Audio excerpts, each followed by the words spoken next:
Good afternoon, I'm Mike Amor. It's 4 o'clock in Melbourne and these are our top stories. Breaking news on a COVID outbreak at the Royal Children's Hospital as Victoria suffers its deadliest day of the third wave. Also school fears, students become infected on the first day back in classrooms. Daniel Andrews refuses to confirm if he's being investigated in a corruption probe. Rogue Porsche driver Richard Pusey claims to have PTSD as he fights for bail. And why a whistleblower says Facebook is the new big tobacco. Live from Melbourne, this is 7's Afternoon News with Mike Amor. First at 4, we begin with breaking news. A cancer ward at the Royal Children's Hospital has just been declared a Tier 1 exposure site. All children and one parent must now go into lockdown inside the hospital for 2 weeks and aren't allowed to leave at any time. It's unclear if the positive case was a worker, patient or visitor, or the date of the exposure.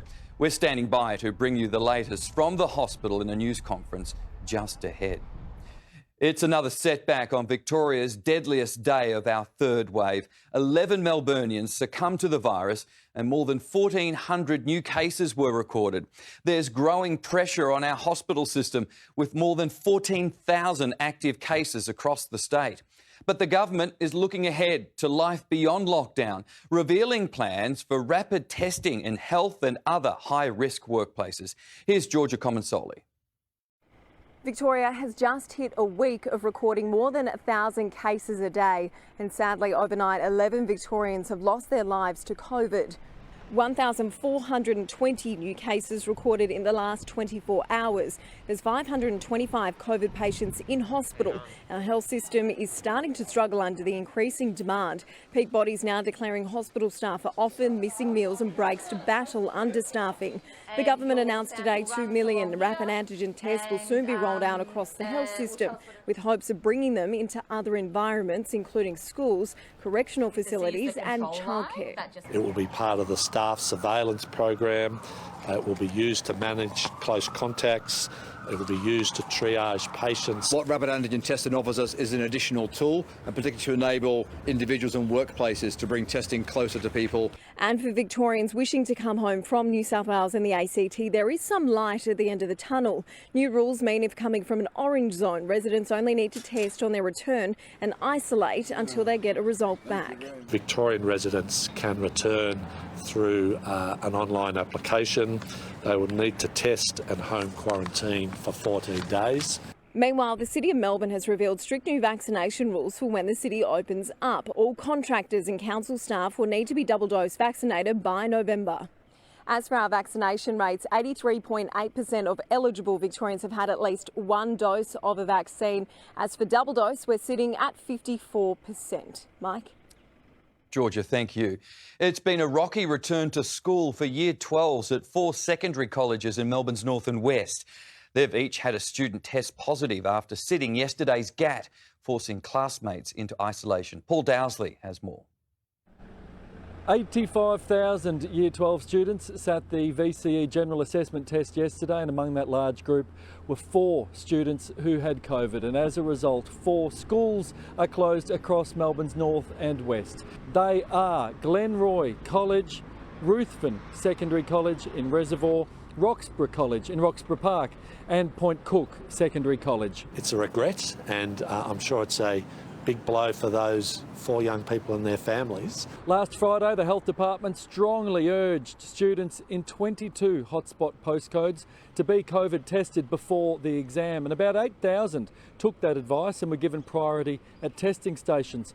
Of them, 33 tested positive, so they stayed home, each being granted an exemption to sit the exam another time. And now we've learned that 4 who did sit the test have COVID, and with so much of it swirling around, we are approaching 15,000 active cases. It's going to become an issue for schools as more students return to the classroom in the weeks ahead. There will be a new way that they will respond to positive cases on campus by isolating groups of students rather than sending whole schools back to home learning, and some of that will come down to who has been vaccinated. It's never a risk-free environment, and it just won't be. Even when we get to 70% double dosed, 80% double dosed. Today we saw some of the ventilation options being installed into all schools. 51,000 air purifiers are being installed in classrooms. The priority first will be hotspot areas in Melbourne's north and west. It's not yet clear when students will be able to return to the 4 affected schools. Each of them needs to be deep cleaned. The Premier has hit back at claims he's facing a corruption probe. As Charnel Vella reports, the allegations relate to the fight over major changes to the state's fire services. Premier Daniel Andrews arrived at Parliament this morning and firmly refused to answer questions around if he's being investigated by IBAC over his involvement in deals with the United Firefighters Union. If you want to know what's going on at IBAC and who they're talking to and what they're talking to them about, then you should go and have a chat to IBAC. I'm not in a position, even with kind of round the back door questions like that, to be providing any other answer. The claims come after a 2016 workplace agreement battle between the United Firefighters Union and the CFA, which ended with the resignation of then Emergency Services Minister Jane Garrett. IBAC has been investigating what transpired since 2019. The opposition says although they have no confirmation that IBAC is looking at the Premier directly, he should stand down given New South Wales Premier Gladys Berejiklian resigned over a confirmed ICAC investigation last week. The Premier in New South Wales has just stood down for being investigated by a corruption commission. Now he's being investigated and he refuses to stand down. I hope that tells the whole of the state of Victoria about the strength of his integrity compared to what he expects of others. But legal experts say the Premier shouldn't have to, even if IBAC does confirm that he's being looked at. Right now, a spokesperson for the watchdog would only say, as a matter of practice, IBAC does not comment on whether it has a complaint or investigation before it. Questions around IBAC won't disappear anytime soon for the state government. Next week, a probe into branch stacking and former Minister Adam Somyurek will begin. Former New South Wales Premier Gladys Berejiklian has emerged for the first time since her shock resignation. I just want to say again a big thank you to everybody. It's been an enormous comfort to know people care. Miss Berejiklian returned to work at her electorate office, which has been inundated with flowers and cards. And the Nationals have elected Paul Toole as the new leader of their party. The new Deputy Premier won the vote in a landslide. The Porsche driver involved in the Eastern Freeway tragedy claims he needs help to treat PTSD he got during the incident. Melina Saris has the details, and Richard Pusey is fighting for bail. Mike, earlier today, Pusey's barrister told a court his client needs ongoing treatment after witnessing the carnage on the Eastern Freeway, which killed 4 police officers. Pusey wasn't injured when a truck veered into the emergency lane and struck the officers. He'd been pulled over for speeding moments before. He filmed the police members as they died and taunted them as he walked around that scene. His lawyer says Pusey was a bystander who was immediately placed in custody after that crash and went untreated for post-traumatic stress disorder.